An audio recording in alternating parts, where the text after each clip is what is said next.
கர்க சம்ஹிதை பலபத்ர காண்டத்தின் 6ஆம் அத்தியாயம். பிருத்விபாக முனிவரால் ஸ்ரீ பலராமர் மற்றும் ஸ்ரீ கிருஷ்ணரின் பிரஜ லீலையின் விளக்கம். துரியோதனன் வினவினான், முனிராஜா, எல்லையற்றவரான பலராம சுவாமியும் எல்லையற்ற லீலைகளை நிகழ்த்துபவருமான பகவான் ஸ்ரீ கிருஷ்ணரும் அவதாரம் எடுத்து பூவுலகில் வலம் வந்தனர். இப்போது அவர்கள் பிரஜம், வடமதுரை, துவாரகை மற்றும் பிற இடங்களில் நிகழ்த்திய லீலைகள் என்ன என்ன என்பதை எனக்கு சுருக்கமாக கூற வேண்டும். பிருத்விபாக முனிவர் பதிலளித்தார், துரியோதனனே, பகவான் ஸ்ரீ கிருஷ்ணர் தோன்றிய உடனேயே தமது அற்புதமான செயல்களை தொடங்கினார்.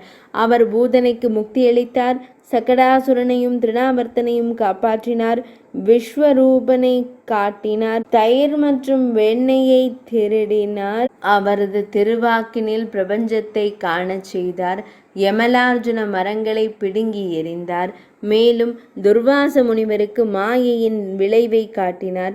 ஸ்ரீமத் கர்காச்சாரியார் ராதாகிருஷ்ண நாமத்தின் அழகையும் மகிமையையும் விவரித்தார். பிரம்மதேவர் ரிஷபானு ராஜநந்தினி ராதையுடன் பாண்டீரவனத்தை அனுபவித்தார். அவர் மண்டலத்தில் கிருஷ்ணரை மணந்தார். அதன் பின்னர் ஸ்ரீ கிருஷ்ணரும் பலராம சுவாமியும் பிருந்தாவனத்திற்கு சென்று வத்சாசுரன், வாகாசுரன் போன்ற அசுரர்களை அழைத்தனர். அவர்கள் இடையர்களுடன் பிருந்தாவனத்தில் பசுக்களை மேய்த்து கொண்டு அலைந்தனர்.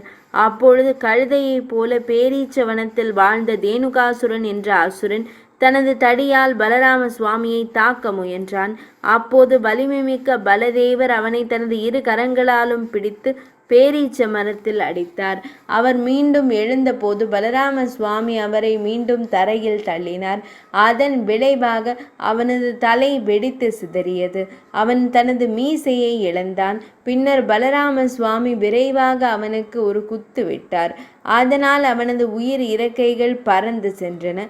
பின்னர் ஸ்ரீ கிருஷ்ணர் காளியனாகவும் தாபக்னி பானம் போன்றவற்றை அடக்கி பின்னர் தேவி ஸ்ரீ ராதை மீதான தனது மையலை ஒளிரச் செய்து சோதித்து பிருந்தாவனத்தில் அலைந்து திரிந்து சைகைகளால் தர்ம செயல்களை செய்தார். பிற்பகலில் தோழன் குவலயாபீடன் அரங்கத்தின் நுழைவாயிலில் தோன்றினான். பகவான் அவனை அணுகி ஒரு கணம் அவனோடு ஒரு குழந்தைத்தனமான விளையாட்டில் ஈடுபட்டார். பின்னர் அவனது தும்பிக்கையை பிடித்து ஒரு குழந்தை தண்ணீர் குடத்தை எறிவது போல அவனை சுழற்றி தரையில் வீசினார். இவ்வாறு குவலயாபீடம் என்ற யானையை கொன்ற பின்னர் பலராம சுவாமியும் பகவான் ஸ்ரீ கிருஷ்ணச்சந்திரனும் கம்சனால் கட்டப்பட்ட அரங்கத்திற்குள் நுழைந்து அவர்கள் ஒரு மல்யுத்த போட்டிக்கு நின்றனர்.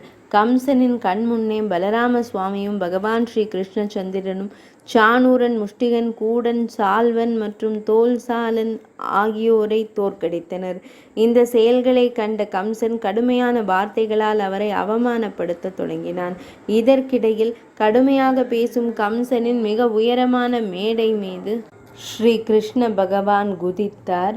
மரணம் தன்னை நெருங்குவது போல பகவான் ஸ்ரீ கிருஷ்ணரை கண்ட கம்சன் உடனடியாக மேடையிலிருந்து எழுந்து பகவானை சபித்து தனது கேடயத்தையும் வாளையும் எடுத்தான். கருடன் தன் அலகால் ஒரு விஷ பாம்பை பிடிப்பதை போல பகவான் ஸ்ரீ கிருஷ்ணர் உடனடியாக தன் வலிமைமிக்க கரங்களால் கேடயத்தையும் வாளையும் ஏந்தியிருந்த கேசனை பிடித்தார். கருடனின் அலகிலிருந்து ஒரு பாம்பு தப்பிப்பதைப் போல, அரவம் தப்பிப்பதைப் போல கேசனும் பகவானின் பிடியிலிருந்து தப்பித்து தன் கேடயத்தையும் வாளையும் எடுத்துக்கொண்டு மீண்டும் போரிட தயாரானான். பகவான் ஸ்ரீ கிருஷ்ணரும் கம்சனும் மேடைக்கு வந்து மூர்க்கமாக ஒருவரை ஒருவர் தாக்கிக் கொண்டனர். மலையில் சண்டையிடும் 2 சிங்கங்களைப் போல அவர்கள் கம்பீரமாக தோன்றினர். பின்னர் கம்சன் 100 அடி உயரத்திற்கு வானத்தை நோக்கி பாய்ந்தான். பகவான் ஸ்ரீ கிருஷ்ணரும் ஒரு கழுகை போல பாய்ந்து ஒரு பருந்தை போல அவனை பிடித்தார். கம்சன் மீண்டும் பகவான் ஸ்ரீ கிருஷ்ணரின் பிடியிலிருந்து தப்பித்தான்.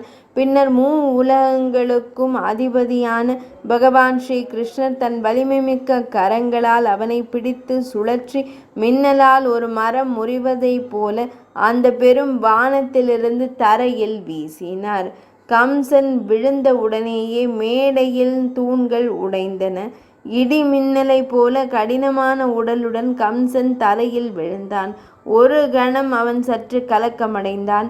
ஆனால் திடீரென்று மீண்டும் எழுந்து மகாபகவான் ஸ்ரீ கிருஷ்ணருடன் மல்யுத்தம் செய்ய தொடங்கினான்.